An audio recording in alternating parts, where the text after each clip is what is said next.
Thank you very much, everyone, for joining us today for our second Net Zero Skills session. Today, we're going to focus on getting started with climate action. So, as I said, it's the second session. Last week, we spoke about understanding climate action, and we will have two more sessions over the next two weeks, which you're very welcome to attend as well. Today's agenda is we're going to do a quick welcome and introduction, and then our first presentation will be about climate action making a difference. So just drilling in on how climate action can make a difference, and followed by a Q&A and a little discussion. Then hopefully having time for a quick break, and then in the second half we want to focus more on enabling you to lead climate action in your local community, your place of work, or wherever you would like to take action. And then again having a little discussion, and then looking at what's next, the next steps. So we're going to do a quick round of introductions. Please feel free to introduce yourself via chat. And also feel free to switch on your video so we know that you're there and we know what you look like. And yeah, and let us know in the chat who you are, and maybe also what's your background. So are you here on behalf of a company or an organization, or just for yourself? So I'll go first with introduction. So I'm Annie. I'm a project manager, and I currently have two jobs. I work for Cambridge Carbon Footprint as a project manager for this program, for this training program, and then I'm also a project manager at a big engineering consultancy, doing change management and digital management for that consultancy. And yeah, sustainability is a real passion of mine, which I really delved into all of my life in my studies as a civil engineer, and then later in my work with the engineering company and in my work with Cambridge Carbon Footprint. I also lead a couple of community projects in my town where I live. So if I keep referring back to that, that is because I've struggled through some of these challenges myself, and I've worked with other groups that have worked through challenges of climate action. So hopefully I'll be able to give you some good advice based on my personal experience. So I'll hand over to Alana. Hi everyone. I recognize a couple of people from last week, so apologies if I'm repeating myself or if we're repeating ourselves. So my name's Alana. I am the manager at Cambridge Carbon Footprint. So a bit about my background. So I did a master's in sustainability about a decade ago now, well, 2011. And I have been working with CCF actually for nearly a decade. Scary but true.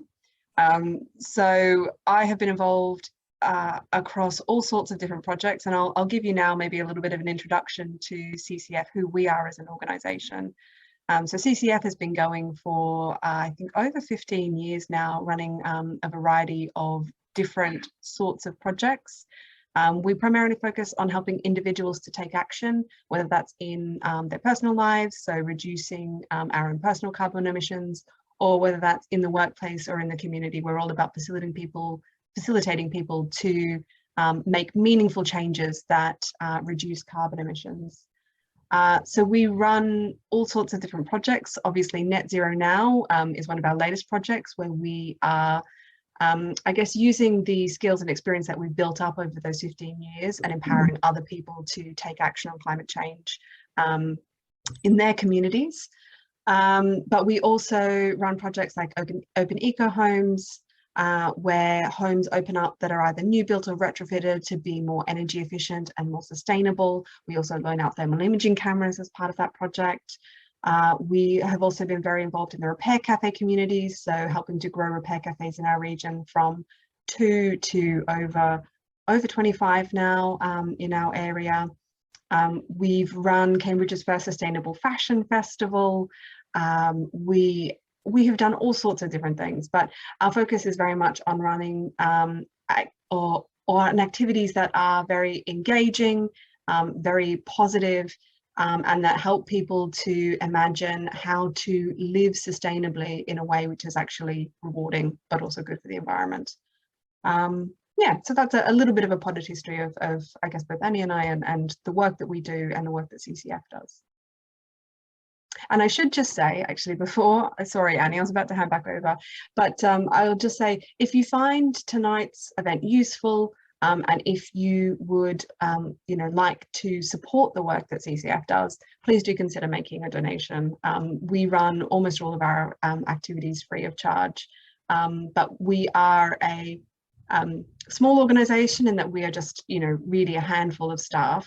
But we would run any given year sort of 40 to 60 different events or activities. So any donation that you could make really does make a difference in our ability to do that sort of work. So we'll pop the link in the chat at the end of the session, if you feel like you would be able to support our work. Sorry, there you go, Annie. Okay, no, that's fine. So thank you. And as a quick introduction to the topic of climate action, just a reminder of what we mean when we talk about net zero carbon. Those of you who've been here last week will remember when we talk about net zero, what we mean is reaching the balance between the emissions that we put into the atmosphere and the emissions, the greenhouse gases that we take out of the atmosphere. So that balance is what we're striving towards, and that balance is called net zero. So at the moment, we're not doing very well in Cambridge and Peterborough Combined Authority. Our per capita emissions are higher than the national average, and they are reducing more slowly than the national average too. So we really have to accelerate our action on climate change in our area. And also a quick reminder of when we talk about these emissions that we produce, where do they come from? What are they caused by? And as you can see on this graph, it's a quarter roughly is created by food, just by eating, our eating habits, and then some of it by household and cars, so how we travel around. And then also by our shopping habits, but also there will also always be a certain overhead spend just by living in a country like the UK, where you have access to heated swimming pools and a police force and fire engines running and schools and all of that. All that public infrastructure will also always create an overhead carbon footprint. So these are all the areas that we're looking at when we need to look at when we're talking about our carbon footprints. And then when we go back to we want to reach net zero, what does that mean? It means that we need to focus on the 4 key areas of our personal activities, which is food, energy, transport, and shopping. We need to make sure that we do our best to reduce our emissions in these 4 areas. And then on the other hand, if we remember that balance, we need to make sure that we create carbon sinks to offset the naughty word, offset the emissions that we can't avoid, that we are creating, to make sure that we extract greenhouse gases from the atmosphere as much as possible. So that as a short introduction into why we need climate action. And then just one quote which I found really, really inspiring is there's this silly debate about individual versus collective action. The only thing we have is this stream of choices we make every day, and all of those choices influence other people. So that is just a quick reminder of when you feel, wow, these are big changes that we need to make. Everything we do every day does make a difference. And when we break it down, there are these different levels on which we need to take action on climate. And we actually have means to influence all of these levels as an individual. And all of these levels influence each other. If you're more interested in this, I recommend you watch the recording from last week, because that's where we delved into this in more detail. But broadly speaking, if we think of the 5 things that make up net zero, the 4 areas of our carbon footprint and the sinks, they can all be influenced and influenced by different levels, which is the international and national level, mainly government, the corporate, the community, and the individual level. So, for example, what would action on travel look like on a government level? So, for example, central government sets policies and laws. And I won't go into too much detail, but you're very welcome to have a look. We'll share these slides afterwards so you can have a look. But it just shows that all of these areas are interlinked, and there are a lot of different players that feed into this. But you can, as an individual, influence all of these, not only by voting, but also by working with your local authorities and the different and your representatives. And then what does climate action look like on a corporate level? So if you go onto our website, Cambridge Carbon Footprint, you will find more information on this, what climate action could look like for businesses. And the very first step that a business should take is quantifying. So you need to get a better understanding of your existing emissions. Where do you create emissions? And how do they, and also create the means to monitor those emissions over time. And then the next step, once you have that information, is you can make informed decisions around decarbonization. So where in your operations can you reduce carbon? And not only in your business itself, but then also in your supply chain and so on. So again, there are resources available on our website, and there are a lot of resources available in general that can help you, your business to decarbonize your operations. And then the tip of the iceberg is climate leadership. So that is when the company is not only getting its own house in order, but then also helps others, spreads the word, and takes this climate leadership role up by leading others and campaigning for change. And businesses that come to mind are like Patagonia or Ben and Jerry's, who are also very vocal around these sort of things. So and then businesses where it falls flat is when they start talking about climate leadership, when they don't actually have their own house in order. So that's why I like to think of it as a pyramid. You need to get your own information in order, start quantifying, then you can actually make informed decisions around decarbonizing your operations, and then you can start talking about leadership and start to advocate change outside of your own organization. Then some examples for community actions. We won't go into too much detail on this because we're going to talk about that more later. But what it could look like, for example, is the Enjoy Waltham Forest scheme, which also included the Mini Holland scheme, which you might already have heard of, was a scheme where they pedestrianized a lot of their streets and made them generally more walking and cycling friendly. And the local authority worked very closely with national and local charities and groups to create this.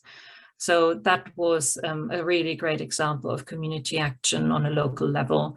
Then Amsterdam Repair Cafe was the very first repair cafe, and they were so successful. They created such a great concept of getting people engaged, getting a group of volunteers together to help others to repair items, that it spun off internationally and is being copied, as Alana said, not only in Cambridge, but all around the globe.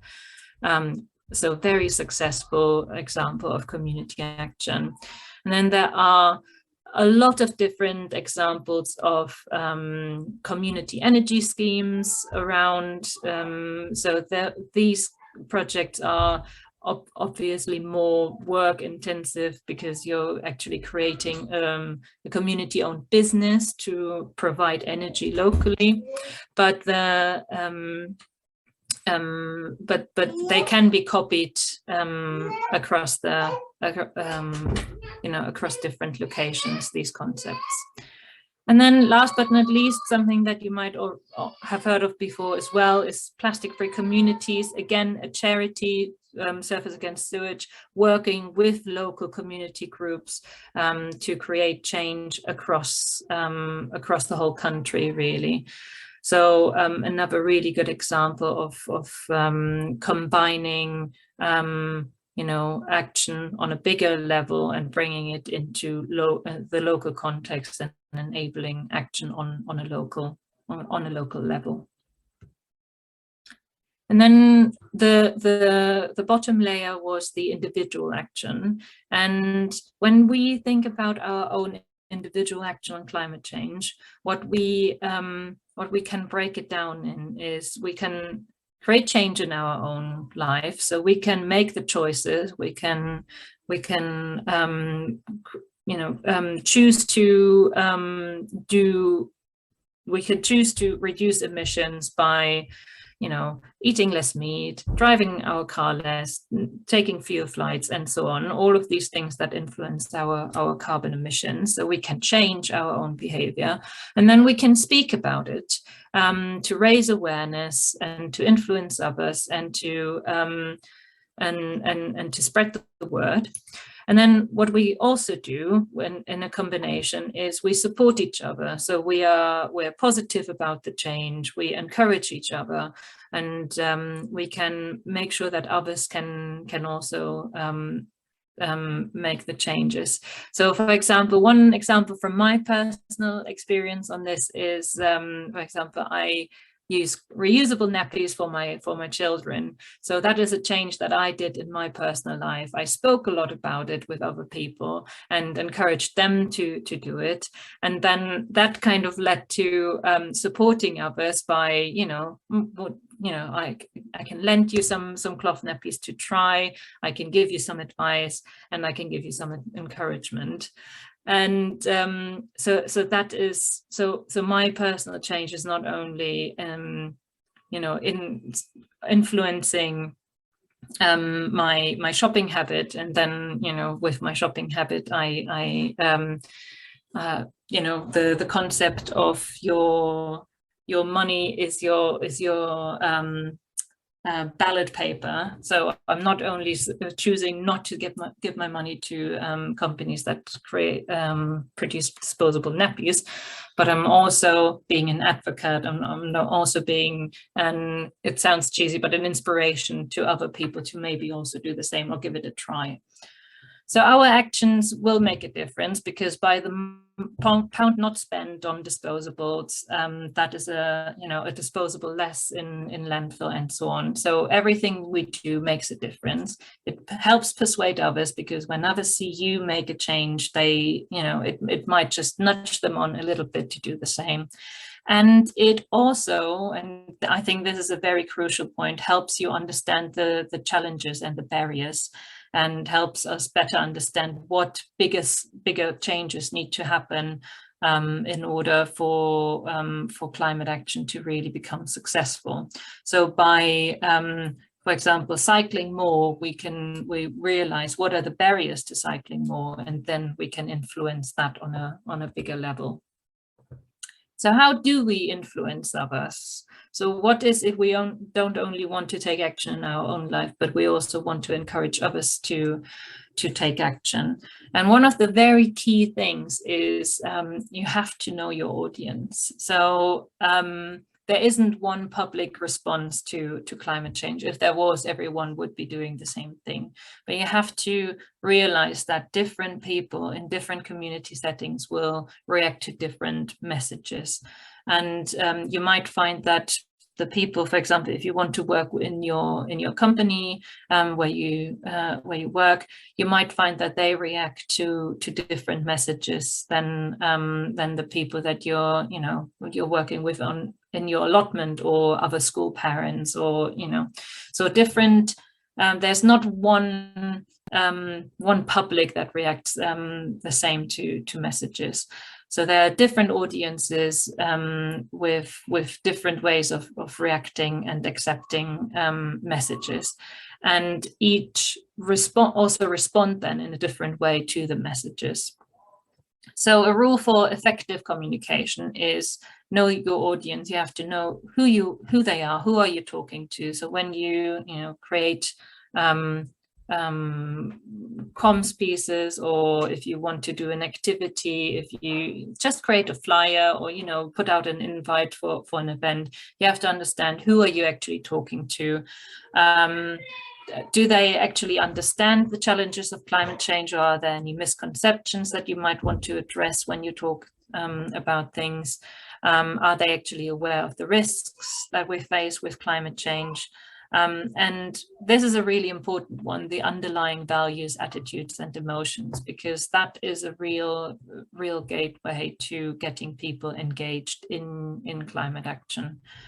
And also the other one is, where do they get their information from, and who do they trust? So it might be a case that you would want to work with trusted communicators when you take climate actions.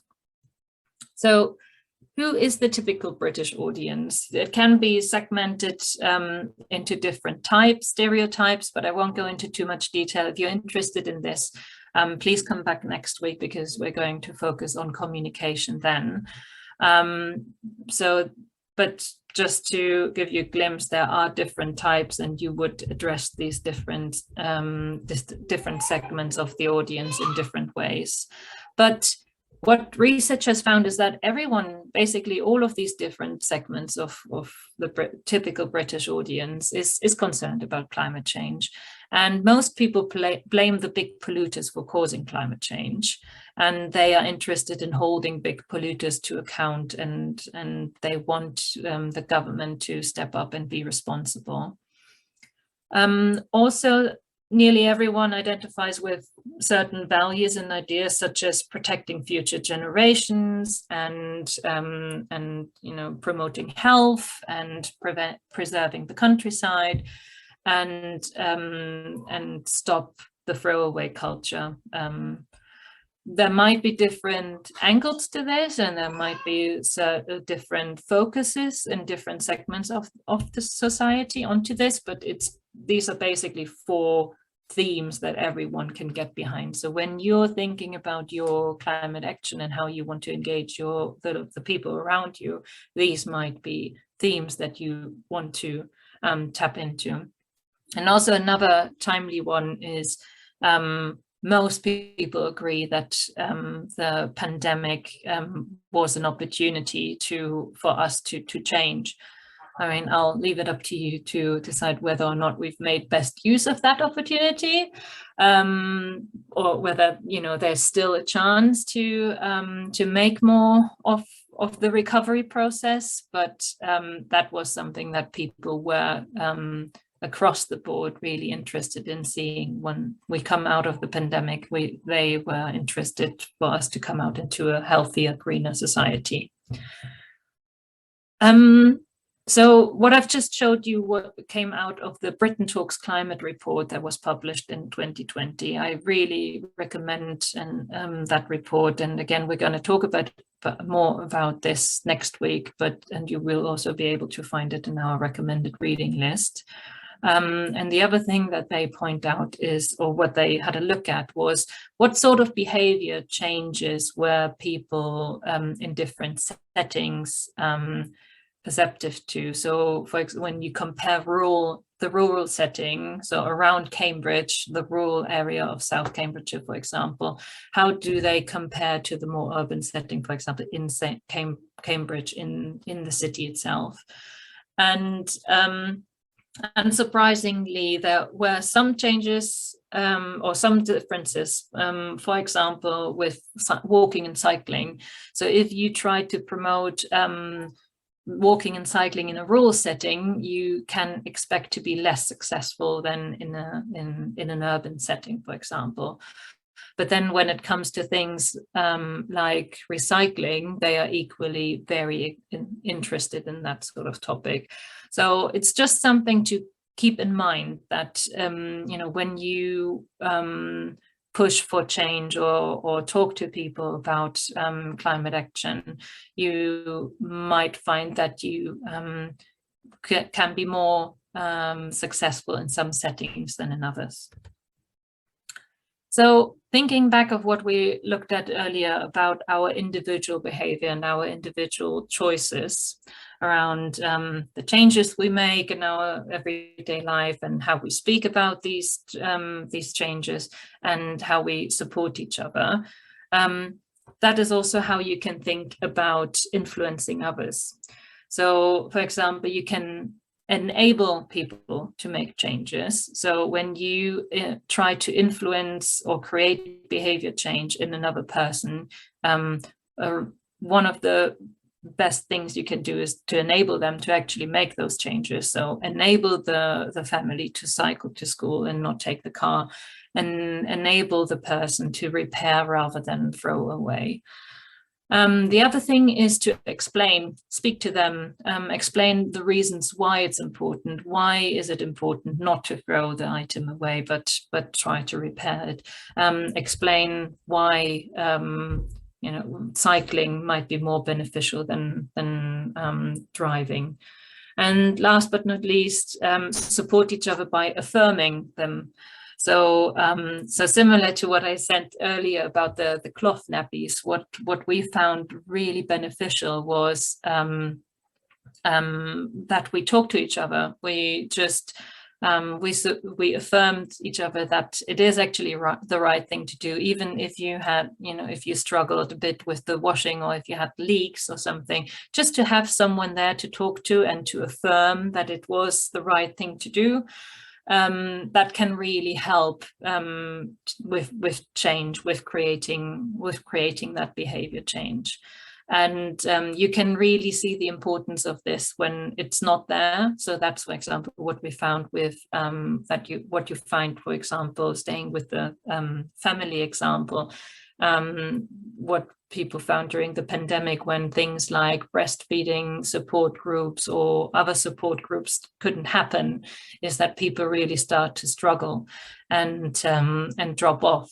So affirming is a really important aspect, so to supporting each other in these more sustainable choices, and something that is underestimated quite often.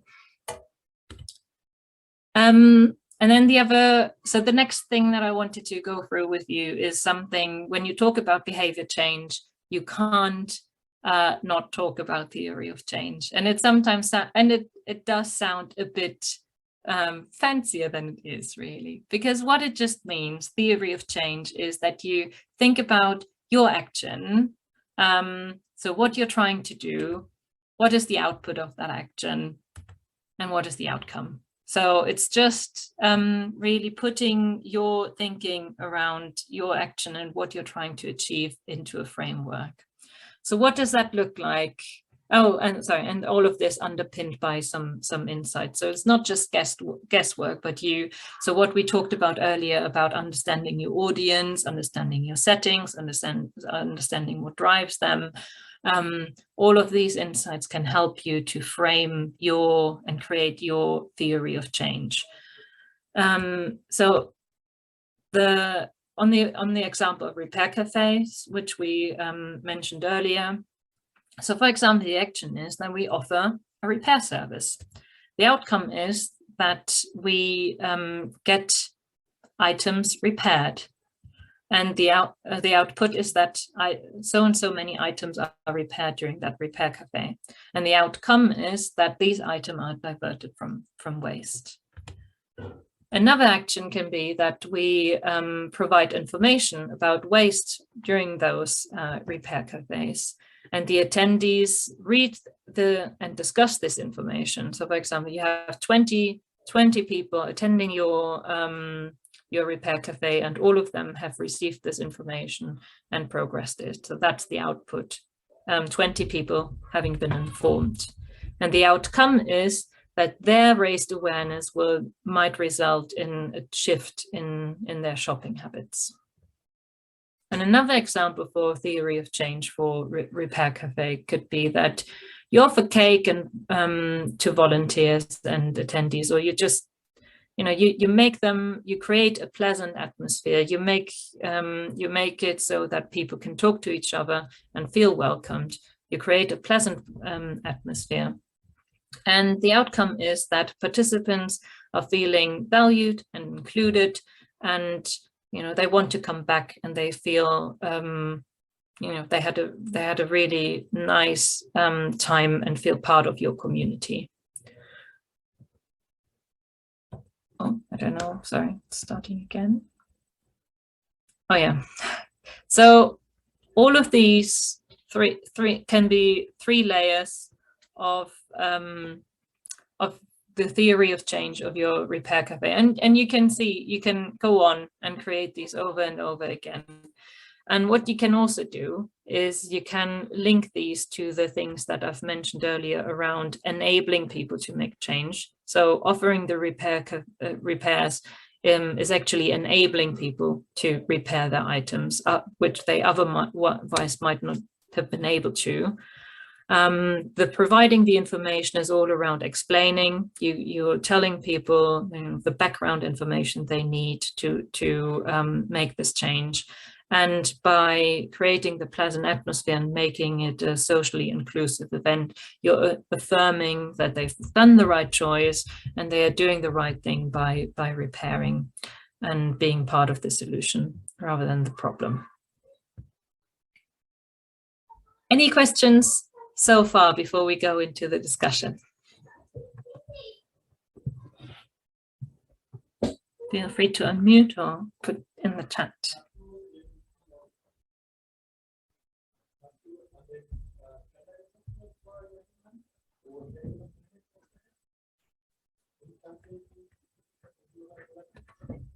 No. Okay. No questions? Sorry, trying to handle my 2 screens. Okay. Then let's go into the discussion. So how can you influence others? So what we would like you to consider is maybe you've already come today with some considerations, what sort of actions you would want to take, either in your own personal life, or as I said, in your work environment, or in your local community. So consider the actions you might want to take and have a think about what would be the theory of change for this action. So how would the action create an output and an outcome? And I'm going to bring the slides up with the examples again in a moment, so you can have a look. And how would the activity enable or explain or affirm? So would you, when you, for example, if you're thinking of running a swish, a cloth swap, would that be enabling people to, or would that explain, or would that affirm? Or how would different aspects of your action do different things? What do you think, Ilana? Shall we put them into breakout rooms, or shall we do it just in one big group? Maybe let's just do it together. Yeah. Or up to you, but. Yeah, let's do it in one group. So if you want to unmute yourselves.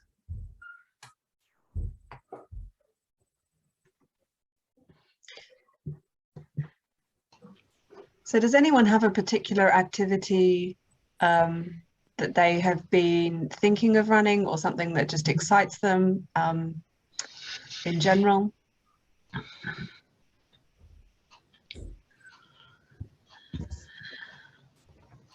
So I'd quite like to see repair cafes in our area. And I do know of an organisation in Wisbech or near Wisbech called Shedders and Fixers.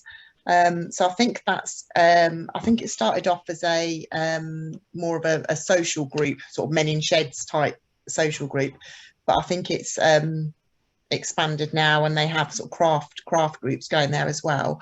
So I was thinking of possibly speaking to them to see if they'd like to co-host a repair cafe, because I'm hopeful that they'll have the knowledge to fix things, hopefully.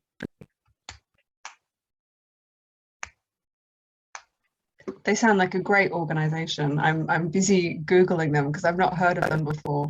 But as you say, there's obviously that sort of overlap with sort of repair and men's sheds in that sort of genre. Yeah, I mean, so what if we've looked at this a little bit, but let's have a think about it. So what would your what would the theory of change be? What would the kind of outcomes of that be that you were looking for, that running an event with the shedders and fixers? I suppose the outputs would be the amount of people that came along, and the amount of people that had their items repaired, or the amount of items repaired. But some of the outputs could be it would be a learning curve for us as to how to run repair cafes, so we can hopefully replicate that in other places throughout the district, and think about, would shedders and fixers come with us to other places, or would we need to find organisations in other towns that do a similar thing, and are there any? I don't know. And also it might promote the shedders and fixers more, so they might end up with more with higher membership as well. So are they sort of working on a basis of reducing social isolation, the shedders and fixers? Yes, I think so. Yeah. So that would be one of the outcomes as well, for them, and I guess for the communities, if you're able to kind of run it in different communities. On a very practical note, if you are looking at running a repair cafe, I mean, as I said at the top, we've been involved in supporting groups across the region and starting repair cafes, and we have an information pack, and also we run workshops on how to get started running a repair cafe. So if you wanted to drop me a line, I could connect you with my colleague who helps with those sorts of things. Great. Yeah, I will do. Thank you. Yeah, I'll pop my email in the chat in a little bit. So you're welcome to reach out.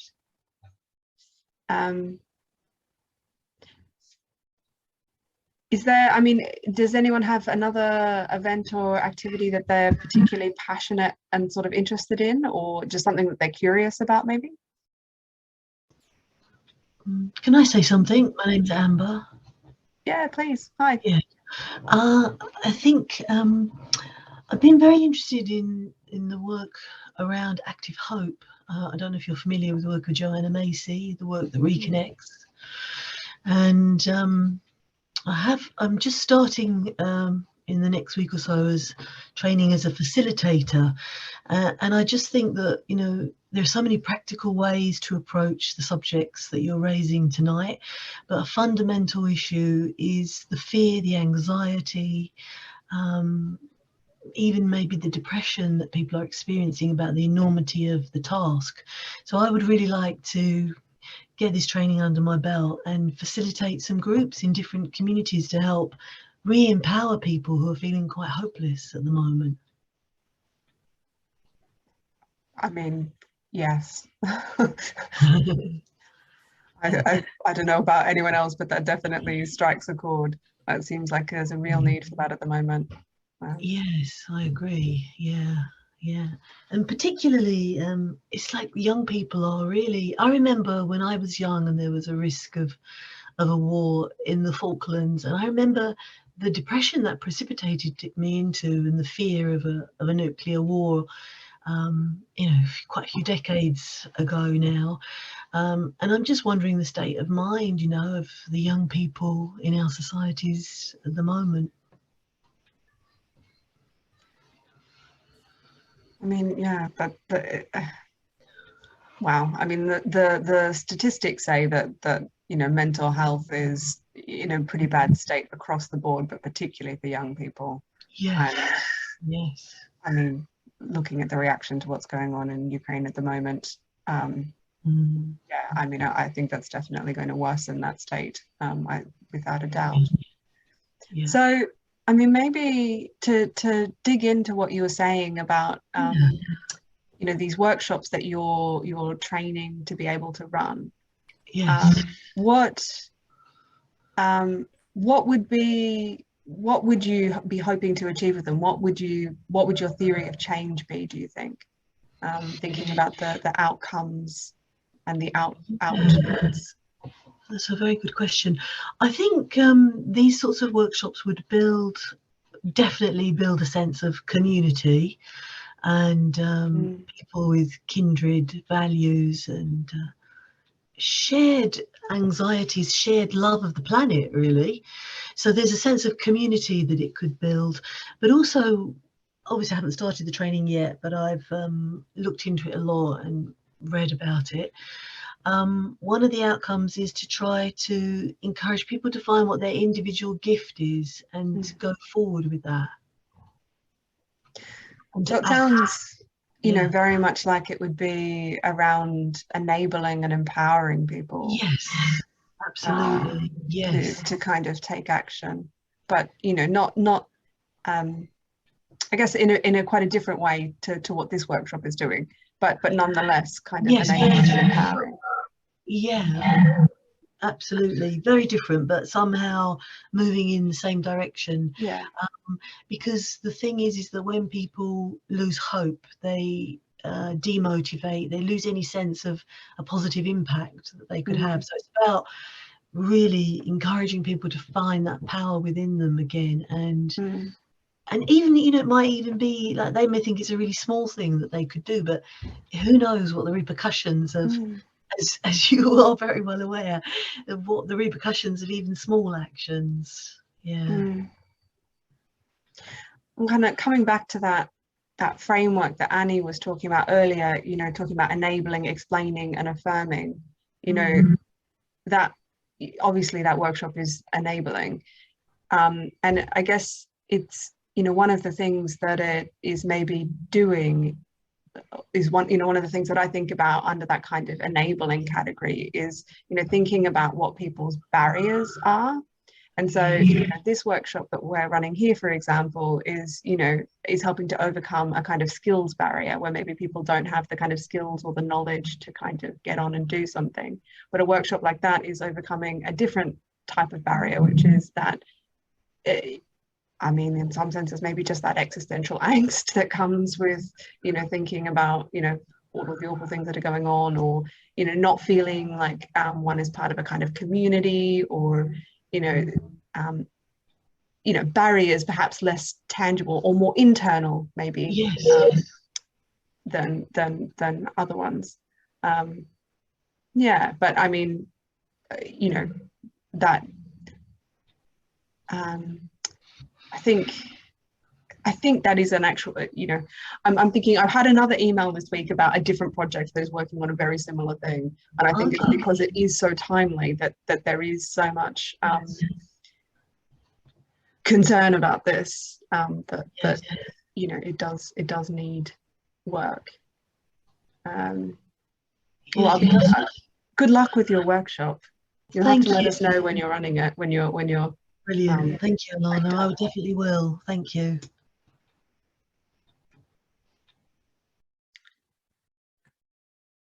I've put up a list of things that one could do. So if you look at that list, maybe that strikes a chord. So would anyone else like to share what sort of activity they would be interested in running?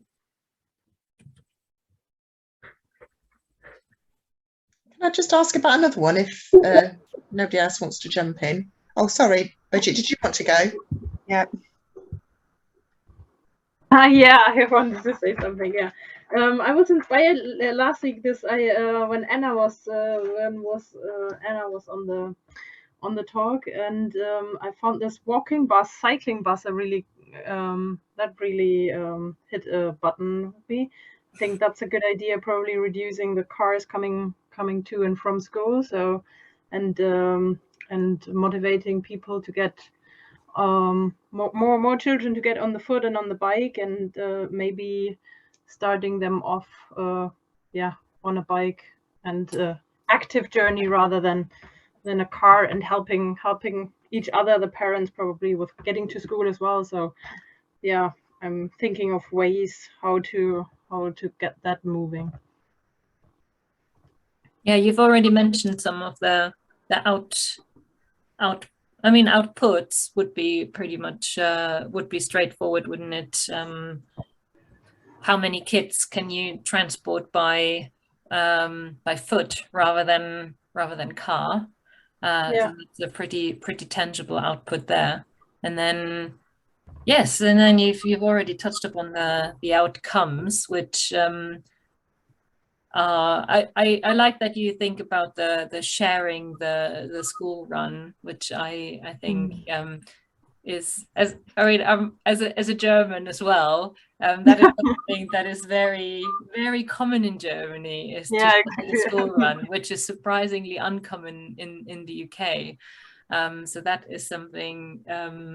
An outcome that would be really good, I guess, to save the parents some time in the morning and the afternoon.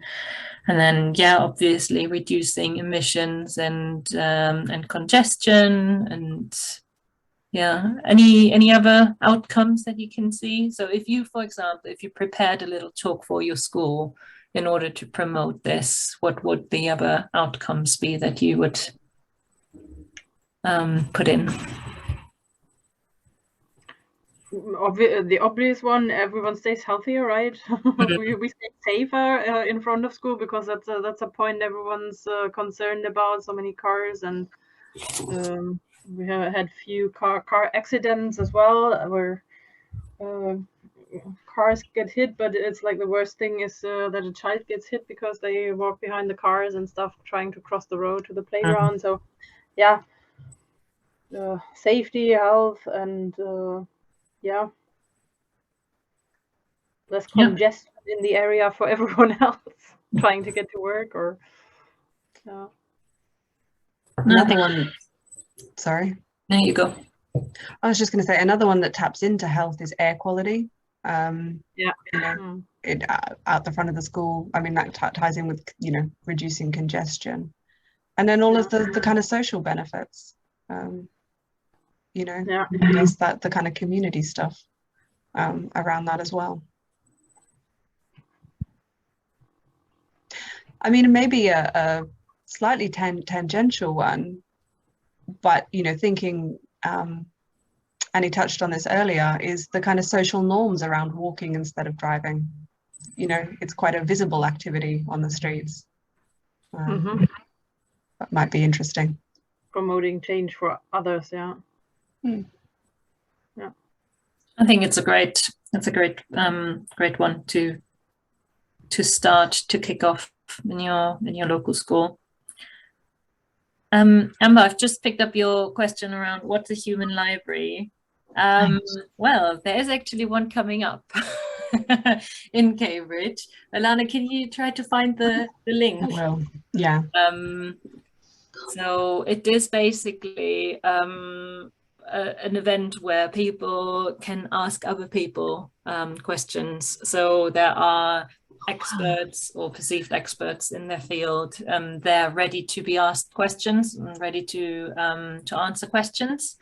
So, for example, the one that our colleague is organizing in Cambridge, in the Central Library in Cambridge, has experts on, for example, home energy, and Anna will be there, for example, who spoke at last week's event, talking about cycling, and I'll be there talking about sustainable family lives, the cloth nappies, and living car free as a family, so yeah, so having different experts sharing their knowledge, and you can basically book a slot to talk with someone one-to-one and ask them your questions.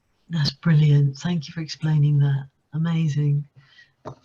Yeah, will be interesting. So we're very excited about that one. Our colleague Nicole, who is running the event and who will also share her expertise in one of the next upcoming sessions. She's been looking forward to this one for a long time. Any other questions or any other ideas that you would like to share? Can I ask what a community energy project is? Alana, do you want to take this one, or do you want me to? I mean, I can take it. I mean, it's quite a broad question, and there are some wonderful groups out there, and I'll pop a link or two in the chat afterwards to some good resources on it. But essentially, it's a does what it says on the tin type of a term. So it's a project run, operated by in the community about energy, typically generation. So if you think of like a community solar farm, for example, where the energy is kind of used locally or sold, to the benefit of the community. Or you might have a kind of district heating system, for example, that is set up to, heat homes in that particular area. So there are all sorts of different types of community energy projects. And probably the best thing that I can do is pop some links in the chat, because they're I guess when you're thinking about community action on climate change, they are one of the more involved and sort of, technical things that you might do. They're not something that, you can kind of organize in a month or, organize in 6 months. It's sort of a longer term project. But obviously they're quite impactful, and there are wonderful case studies out there. I don't know if you have anything to add, Annie, while I No, it's just that one of the case studies that I shared earlier was from Wales, where they basically bought land and built wind turbines, and then the money they make from selling the electricity goes back into their local community, into funding local projects. And there are, like Alana said, a lot of case studies out there. It is a lot of work, but there's also a whole network of supporting organizations. So if you wanted to start something like that up, there are a lot of supporting organizations around. There's government guidance even. So I've popped links in the chat to Community Energy England, who are dedicated to supporting groups to start up and run community energy projects. And yes, just a link there to government guidance from BEIS on community energy.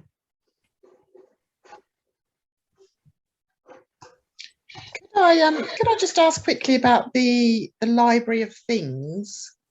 How does that work in real life? So, for example, if I had a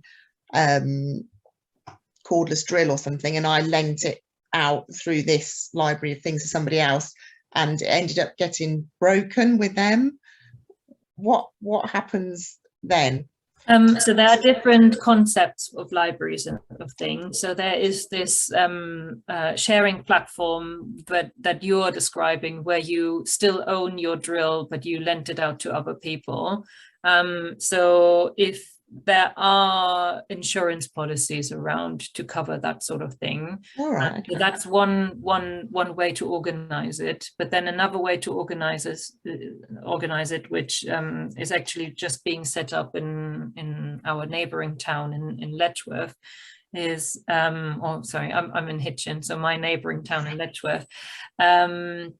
So they are basically renting a space, a shop space, and they are going to invest and buy or source items through donations, and they're going to keep them in a central location, and they are owned by the Library of Things and rented out through the Library of Things as a community interest group. So there's a cost involved. You have to sort of rent them out, but it would be a considerably lower. Yes, yes. And then there's so they are going to go with a membership model, so that you pay a membership fee, which is something ridiculous, like £5 a year or something really low. And for that membership, you basically get a certain access for free to the items. So again, there are lots of different ways of setting it up, and again, there is quite a well-defined network. So there is a Library of Things network out there that actually advises community groups that want to set one up exactly on this sort of thing. So what are the different concepts that you could be going with, and yeah, what would be most fitting for your setting. It's a great idea. You know, the other day I blew up a Black & Decker sander, mouse sander thing that I'd had for years, and immediately just went out and bought another one. Needed to finish what I was doing, and obviously with something like this, yeah, you know, I probably won't use it for another 5 years or something. It'll just be sat in the shed. But yeah, so it's a great idea. Yeah, and it's a nice one to combine with things like repair cafes or men in sheds and that sort of thing. So that's what we're doing here where we live, is we're going to join up the repair cafes, and we have a sort of men in sheds here, and then there's this shed, the garden shed, it's going to be called, this Library of Thing in Letchworth, and we're going to share resources, and so it's a nice one that can be expanded into other things as well, and linked up with other things. Okay, shall we take a break here and come back at 5 past, and then we're going, the next things that we're going to delve into are getting started. So now that we've got some ideas about what we want to do, is how are we actually going about to A, picking the ones that we want to go with, and then B, getting started. So let's meet back at 5 past, and then we'll do that second half. Thank you, everyone. So welcome back. I hope everyone had a water, refreshing break. So as I said, we're going to talk about prioritizing your actions and yeah, just basically getting started. So I don't often quote Churchill, but I really like this one when it comes to climate action. Something I find really useful, and something that a lot of people tend to do, is it's better to do something than to do nothing while waiting to do everything. So I find this really fitting in this context, because I see that a lot of people and community groups and people who are keen to take action on sustainability and carbon are kind of, you know, drafting up all of these great plans and ideas and collecting and go down this rabbit hole of lists after lists after lists, and before they actually, you know, get around to doing anything. So yeah, it's better to actually start doing something rather than waiting for the perfect project, the perfect thing that you can do. So we saw this very long list of things that you can do, either, you know, in your own personal life, in your household, or in your community. And can sometimes, and then you can think, so which one should I go with? So sometimes it just strikes a chord, like Birgit, you know, wanting to create a walking to school bus, because that's, you know, something that pushed her buttons, as she says. But sometimes you get this long list, or you get these different ideas, and you want to decide what you want to do, especially if you get a community group together and you have to decide as a committee what to do. And then we found that this checklist on the screen can be quite handy. So the first thing that you want to look at is the difficulty of your potential actions. So the things that you're planning to do, how complex would they be, and do they include multiple work strands in a big team, for example?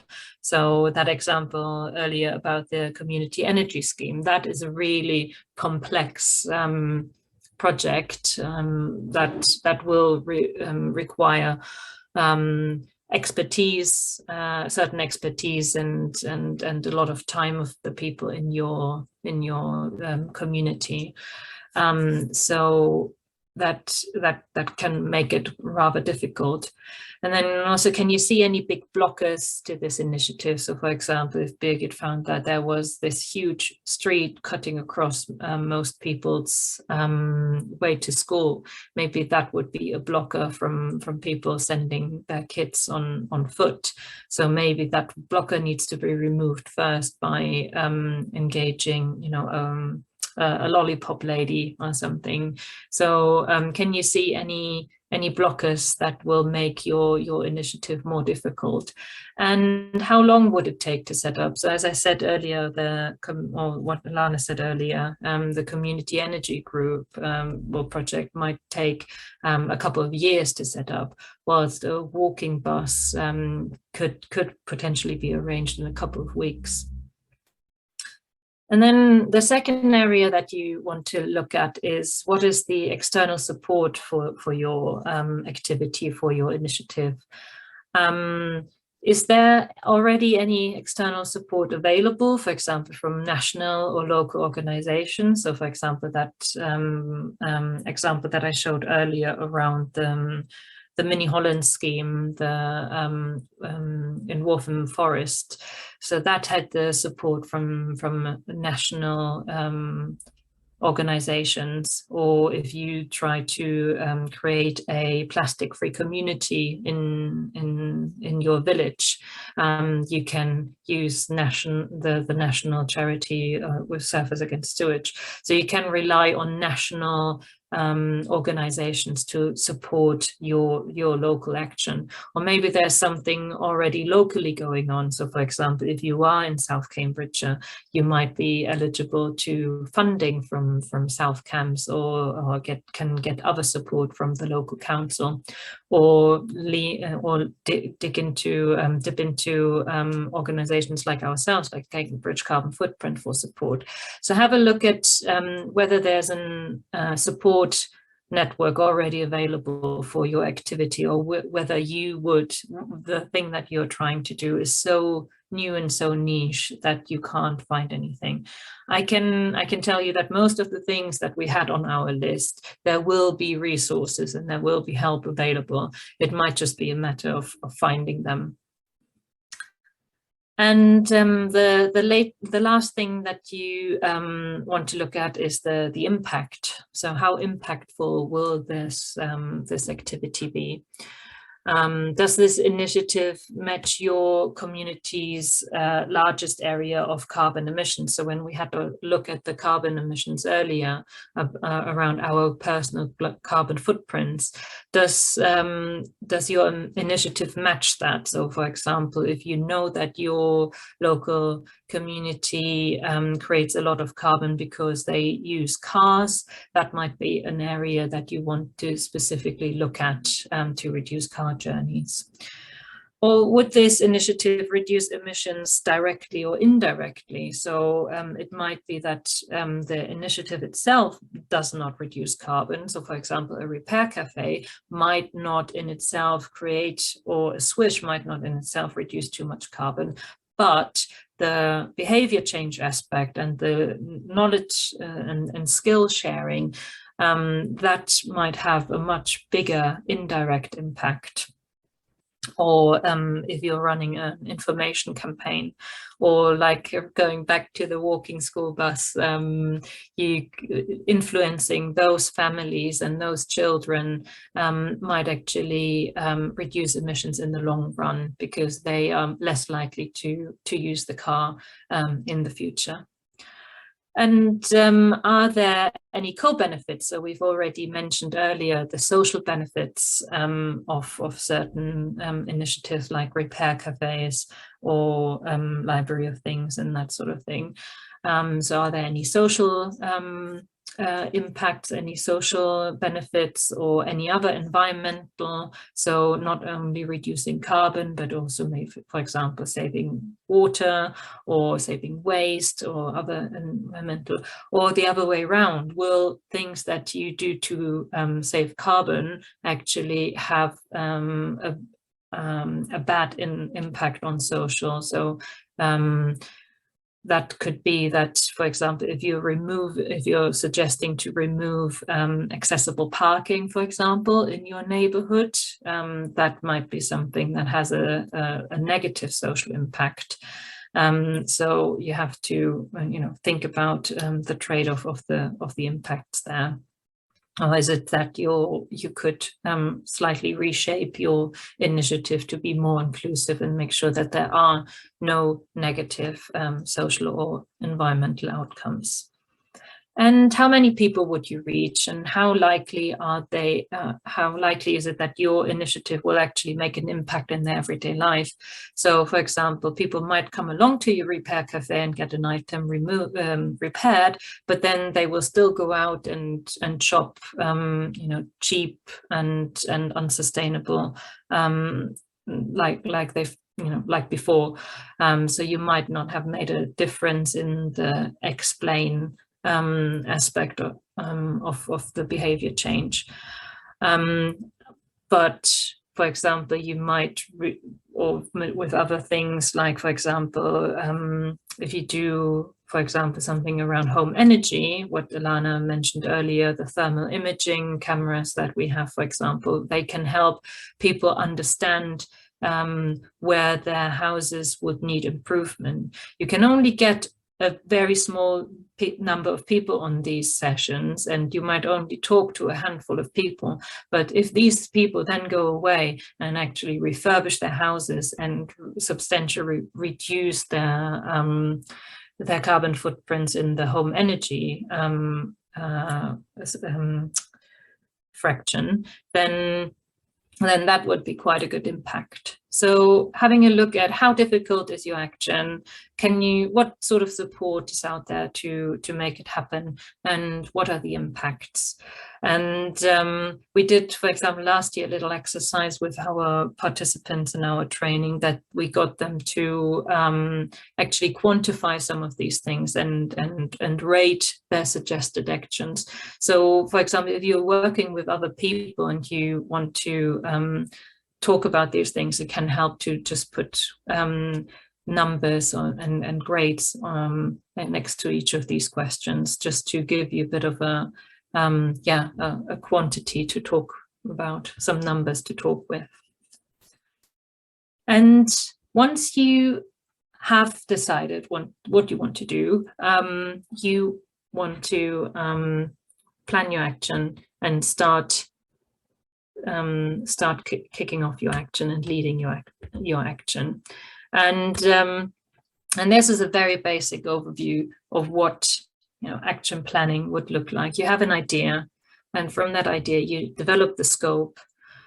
So for these two things, you think about the why. Why are you actually trying to do this? So why are you putting on a repair cafe? Why do you want to talk to people about their environmental anxiety, and how are you going to do it? So what's the scope? So you want to put on workshops, you want to put on a repair cafe, and how are you going to do that? And that's how you flow from the idea to the scope, and then from the scope you can deliver your deliverables. So what are you actually going to do? What are you actually going to deliver? Program, when are you going to deliver it? With what team? With who? and for how much, what's the budget, or how much money are you going to make with your activity in some cases. So I'm just going to touch quickly up on each of these. So the idea and the scope. I mean, as a project manager, the scope is something that we know is quite important, especially in a community setting, where you can see something that is that I like to call the runaway scope. So, for example, you have decided to run a repair cafe, and then someone in your group that you, in your committee that you're organizing the event with, says, "Oh, we should also talk about we also should also have a swish there, and we should also you know, teach people how to bake vegan cakes," and, you know, and it kind of spins off. And whilst we have everyone there, we can also talk about the local plan. And whilst we, you know, and you add and add and add things to your scope. So from a professional project manager point of view, what you want to do is very early tie your scope together and make sure you have a very clear idea what you want to do, and what it is you want to do and what it is you don't want to do. And great ideas that come along you can keep for later. And because with things like repair cafes and these sort of things, you want to do them again. So you can always you know, pick other ideas up later, but you really want to make sure that you keep your scope, especially when you do something for the first time, tight and well-defined, and everyone can get behind what you're trying to do. Then from that, you can deliver, you can list the things of deliverables. So what is it you actually want to deliver? So in Birgit's example with the walking bus, so what are you actually trying to do is you want to offer a walking bus to every parent of the school, or just reception parents, or, you know, like kind of, and what are the deliverables? So what is it you want to do? You want to inform parents that the service is there. You need to set up a schedule of who's taking the kids, and you need to, you know, and you have to think about what are the different things that you need to do in order to deliver this this initiative. And these different things, these different breaking the big picture, the big idea, into achievable and deliverable chunks is called the work breakdown structure. So those of you who had any exposure to project management might have heard that term before. And that is really what helps you identify what are the steps that I need to take to make this happen.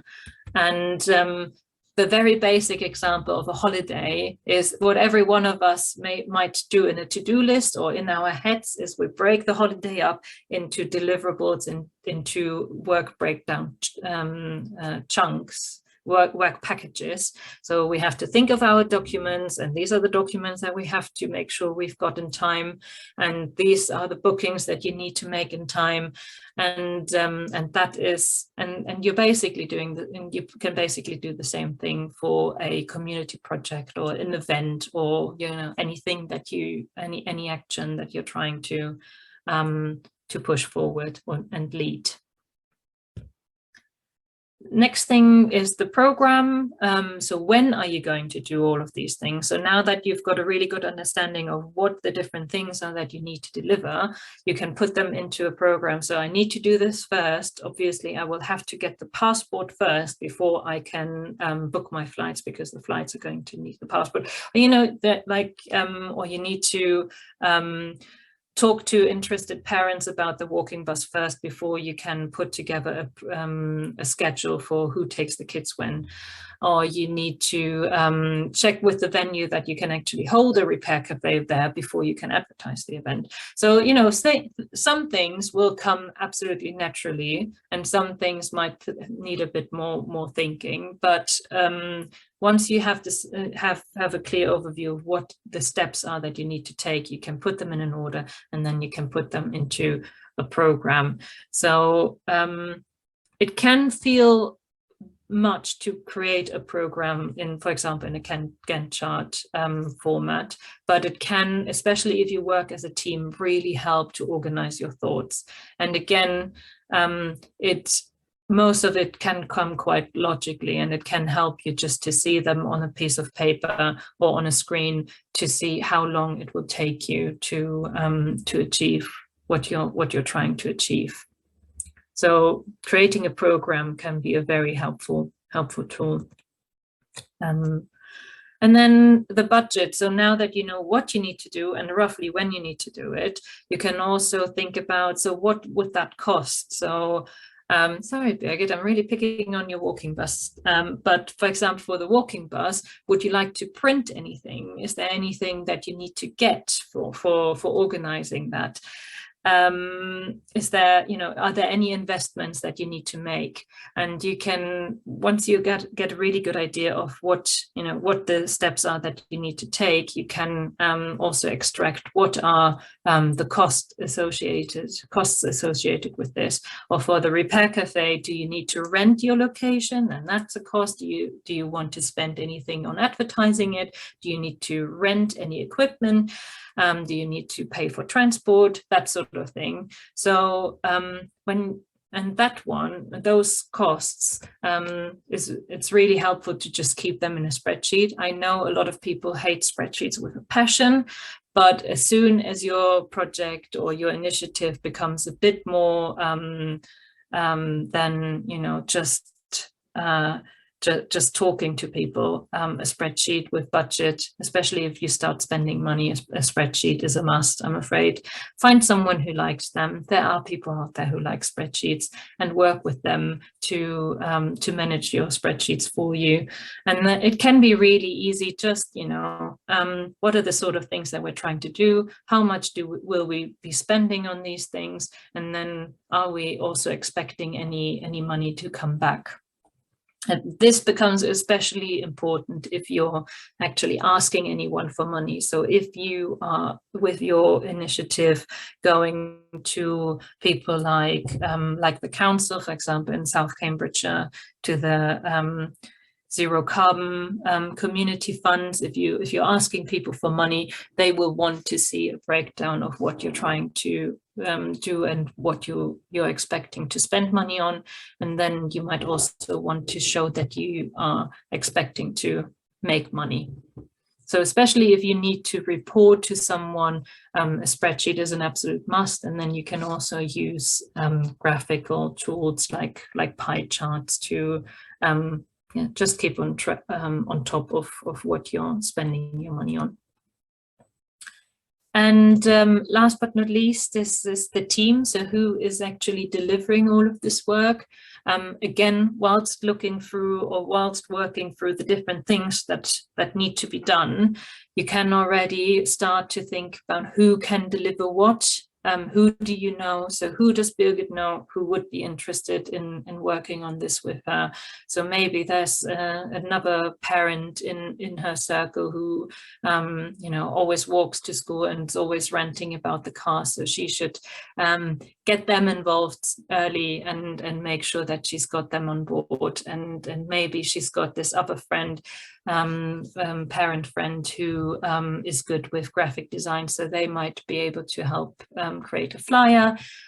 She knows a keen teacher, so she's working with them, and so on and so on. So whilst working through the different tasks, you can already think about who can you involve. And sometimes people struggle with this because they feel they don't have the network, or they feel that what they are trying to achieve does not actually have the necessary support in their community. And something that our volunteers manager, Nicole, keeps reminding us of is this little 1-10-100 concept. So if you think you've got 3,000 people in your village, you can assume that 10% of these are really interested in what you're doing and would like to, come along to the repair cafe or participate in your walking bus, or, really want to get involved in what you're doing. And 10% of those 10%, so 1% of these people, or of the people, 1% of the people in your village will also be able to step up, will be leaders. So this is, I don't know whether this is actually a scientifically proven thing, or whether that is something that's just come out of the vast amount of work that Nicole has done with community groups, but it is really showing to be right that looking at a village of 3,000, 10%, so 300 might be interested to come along, and 30 of these 3,000 will be willing to actually put some time and lead this project with you, and will be your allies to make this happen. So you've got your team there. There's just a matter of finding them and working with them. And there is going to be another session on working with others and growing your team. So I'm going to point to that session later. So any questions on this so far?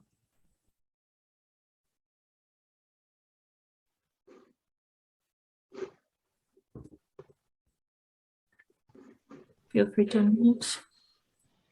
Annie, you're sharing this presentation again, are you, afterwards? Yes, yeah. Yeah, perfect. Brilliant. Yeah, so the presentation will share the slides and also a video of tonight's session.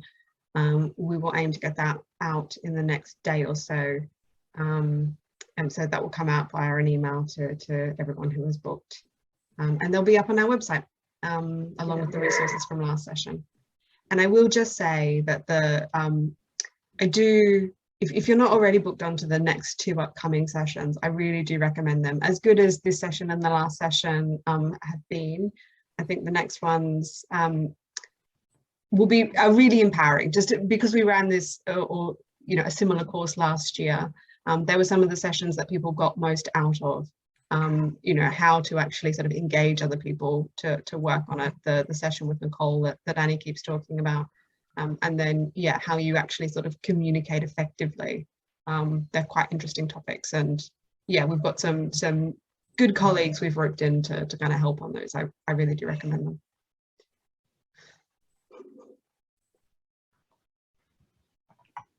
Any questions on what we've talked about? Am I audible? Hi. Hi, am I audible? Yes, we can hear you. Yeah, I have a question. Let's say if we want to convince rural people, but when they have already low carbon footprint, then, and if they say that urban cities people have more carbon footprint than ours, so how are we going to convince them that no, you have to take actions? Just like in the first slide, when we have shown there are some countries that have significantly very much lower carbon footprint than the developed countries. And if the developed countries comes to say a developing country that you have a higher carbon footprint and you have to reduce it, but we say that we already have per person very few.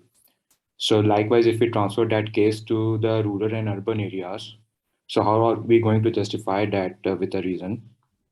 So that comes a problem. Do we have any thoughts on that? Yeah, Alan, do you want to go first, or do you want me? You go first, and I'll chime in. I mean, it's an absolutely great question. Yes, it is, and it's something I guess every one of us who's been working with this has encountered, and it is frustrating because I won't go back to the national comparisons, but yes, absolutely, there are people with higher footprints and people with lower footprints. But if we look at the goal of reaching net zero, that is really what we have to remind ourselves, is that as long as we haven't reached that goal of net zero, meaning that the emissions that we create are also the emissions that are being absorbed, we're not done. No one is done. I guess there's hardly anyone living in neither the developed nor the developing world that has reached net zero in their personal life. So there's always scope to do more. And then, so that's always something that we have to remind ourselves. And when we encounter this argument, that is something that you can point towards, is that reaching that balance. And that can only be done if everyone reduces their carbon emissions. And then the other thing that I think we can say is, if we remind ourselves of that other graph that I showed earlier of the comparison how emissions have evolved over time, that our emissions are falling more slowly. That's another thing that we have to remind ourselves, is that it's not only a point in time, but it's also a trend, and everyone's trend has to go downwards. And that other point, that political point about developing, about former industrial nations, shall we call them, like the UK. The UK has reduced their carbon footprint so much over the last couple of decades because they've basically outsourced the industry, and they are not and they are not producing, but they are consuming. So we've outsourced our carbon footprint for our consumption. And that is something that we have to remind ourselves, is that nations like China are basically creating our, are having our carbon footprint for our consumption, or creating the carbon footprint for our consumption. And but not only that, but also the historic ones. So with the wealth that nations like the UK accumulated is based on our former, or is a lot of it is based on our former emissions. So the UK has been really bad with creating emissions, burning fossil fuels and so on, and only very recently in its history has started to reduce that. So if we look at how the wealth has been, or what the past footprint is, then there's also some depth that countries like the UK and Germany and others have to pay, really, because we've been using up the budget. If we think back to what we've discussed in the last session, if we think of that budget that we're paying in or paying out of, the Western world has spent quite a lot of that budget. So we owe to be leaders in reducing spending in environmental causes, or in I didn't understand the last part. Spending in what? Oh yeah, sorry. That's probably because that was, so what we looked at last time was, if we think of our atmosphere with the greenhouse gases in it, like a blanket, like a duvet, what we're doing at the moment, with every kilogram of greenhouse gases that we're adding, we're making that duvet thicker and thicker, that it's getting really hot and really uncomfortably warm. And what nations like the UK have done is they've pumped that duvet up with greenhouse gases, since the beginning of the industrialization. So,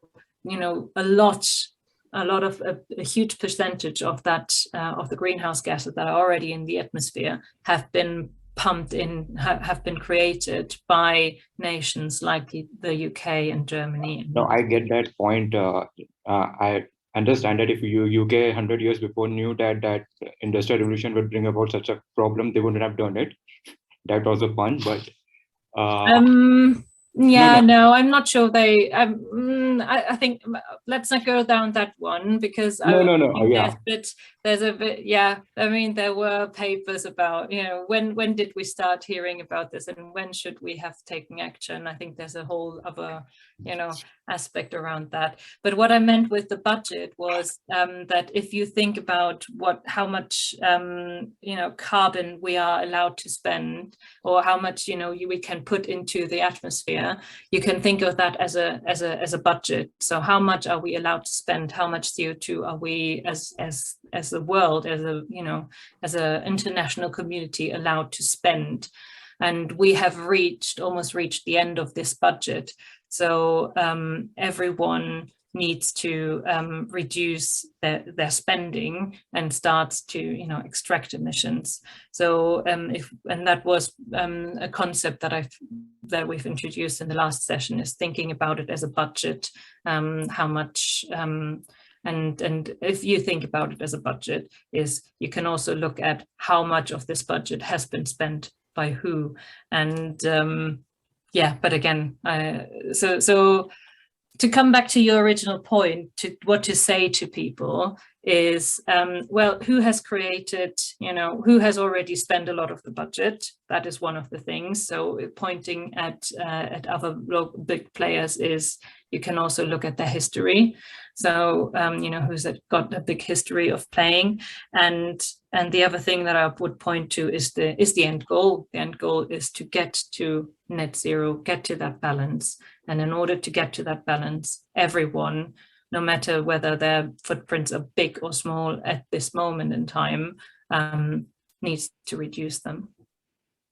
Alana, did you want to add anything? I mean, I thought you answered that. Excuse me, well. I have, can I ask one more question? Yeah. Yeah, okay.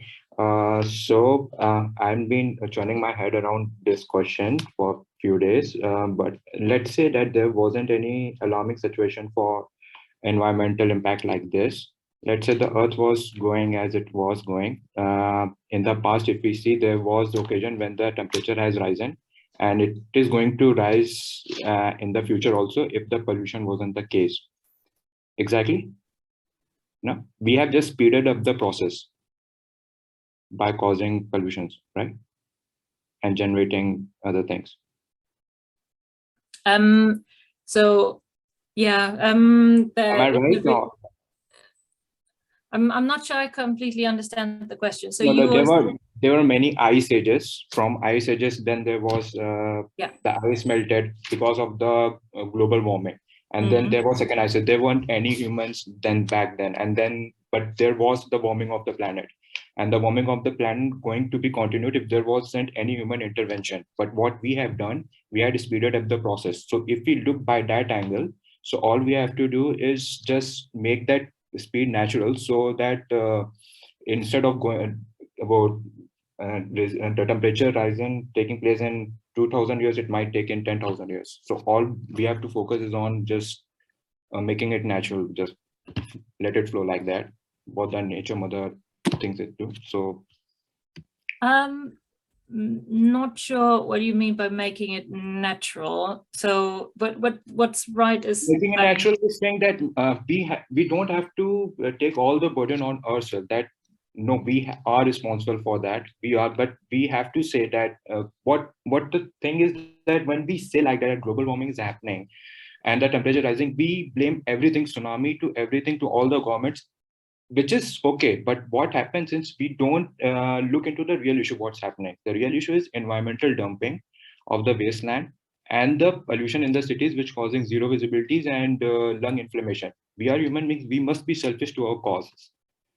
Nature is good because we are producing lots of carbon dioxide. Okay, I think I get you. Getting carbon dioxide to getting oxygen, so they're okay.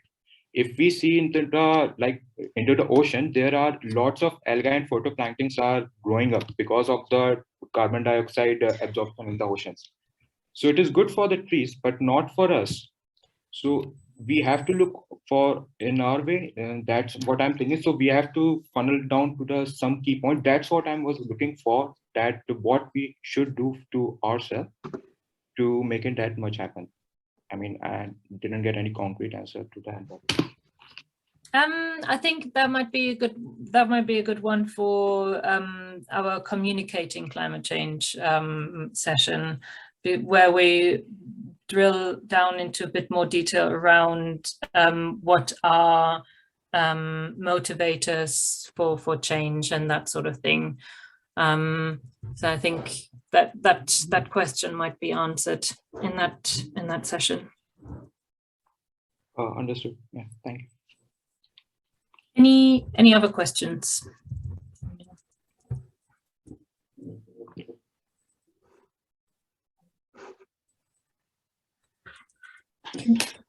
One theme that I will just pick up on very, very briefly in the sort of first question was just around, you know, people do have different abilities to act, and it is worth acknowledging that, whether that is for a variety of reasons, whether it's financial or just due to location and sort of other barriers that people have. For example, you know, one of the barriers to reducing car use in rural communities is just the kind of lack of public transport and distance. So there will be differing abilities to act due to different barriers. And so one of the things that it's worth thinking about when you are wanting to act in this sphere, or when you're talking to anyone, is just acknowledging that and finding supportive ways either to overcome those barriers, or if they're not able to be overcome, because, you know, very often financial barriers are not, you know, people have a finite period of that finite amount of money, you know, is looking at what they could do in other actions that they could undertake that are actually achievable to them. So being able to contribute in a meaningful way, but in a way which is, I guess, meaningful and achievable to them. And one thing which you know, anyone can do really is act as a climate leader. And so, you know, we talk about sort of two strands of kind of climate action. So reducing carbon emissions, but also climate leadership. So talking about climate change, influencing other people, having conversations, pressuring the government to change, pressuring for good policies, talking to businesses about, you know, what they could do. All of those different things are, you know, have a you know, I guess at least a low financial kind of outlay to them, so that there are other options that you know, you could kind of talk about. Yeah. Yeah, no, thanks. That's a really, really good addition. Okay, and then we'll come on to just a short discussion that we were interested to hear back from you. What were the sort of things that you wanted to do? Maybe you have found some ideas during this talk that you wanted to share, and maybe you've got a couple of ideas, and then we would be interested to hear how you you're going to go about prioritizing one activity over another. And also, when you think about things that you want to do in your local context, what are the barriers that you can already see? And yeah, what are the next steps that you would like to take? Would anyone like to share any thoughts on any of these?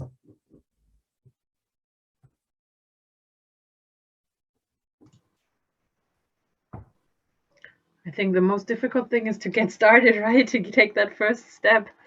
It always is easier when you have taken that first step, starting to talk to people. I think my first step will be to like talk to other moms, friends, and tell them about that idea, what I like about it, and what they think. To see their reactions, their willingness to take part, and yeah, then probably speak to one of the teachers, or yeah, get that out there to find out how to best start it. I think a good point was like break it down to like, you don't need to do it for the whole school. You don't need to start out doing it for the whole school, right? You probably look at a achievable group, like maybe look just at 1 year group, or that's a good point, I think, because it's always, you said something about perfectionism, and it's like it's difficult to, you don't need to do it all perfectly from the beginning, right? You just need to get started. And then it will develop with ideas from the outside and how it's been taken on, and yeah. No, I think that sounds really good. Yeah.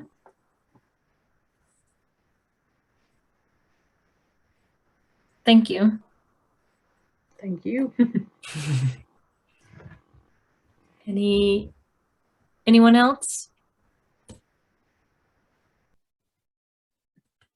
Yeah, I think I've sort of been thinking or trying to, gain knowledge to help write this climate change strategy. I think, right, I've got to get that written first, and then, but I haven't. I can just contact this group if we, to try and set up a repair cafe, look at the information that you've got, advice, and just get cracking on it and stop dilly-dallying, I think. Yeah. Writing the strategy first is something that a lot of people like to do and never get done. It's great to have a strategy. Don't get me wrong. I work as I said, in a consultancy where we love strategies, and I love strategies, but they can really get in the way. So I think you're right. It's something that nothing's stopping you from just cracking on and getting something off the ground whilst you can still work on the other thing. I actually find that sometimes when you do more tangible things like organizing an event or just hosting a group meeting, a workshop, something like that, something tangible, something with other people can energize things like writing a strategy and provide new input and can help you actually push that other thing forward. So yeah, no, always a fan of putting strategies onto the back burner and in favor of doing stuff. And at the end of that, and I think with something like this, it's not going to be something that's sort of written, say, in a month's time, and then I think it's going to have to be renewed at least annually, if not more often than that, just with the speed that everything is changing, and new technology comes along, new ideas come along. So yeah, I suppose we need a strategy, but yeah, not relying on it too much, maybe. Yeah.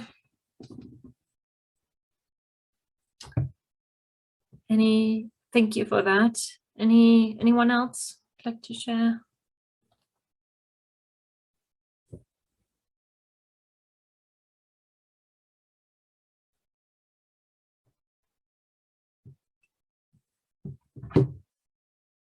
Okay, if there's no one else to share their ideas and priorities, then what's next? Let's wrap the session up. So what's next? What can we take away from today? And the ones that attended last week will have seen this quote, which I like. I realize that things can change, but it starts with me. And that's a piece of feedback that we got from one of our participants from last year, from the Net Zero Now training. And it goes back exactly to what's been said today about just getting started and stop, waiting for the perfect opportunity or for someone else to do it for us, but just, get things started. So hopefully you feel inspired to go away and get things started. And again, I shared this last week, so I won't go into too much detail, but just after these sort of sessions, it can, people can go away and really get started with stuff. And we've seen this last year with our trainings that that the participants from that training then went on to organize workshops and events and work with their local councils to declare, parish councils to declare climate emergencies and work with, planning applications and local plans and all of these things. So yeah, so just the message there.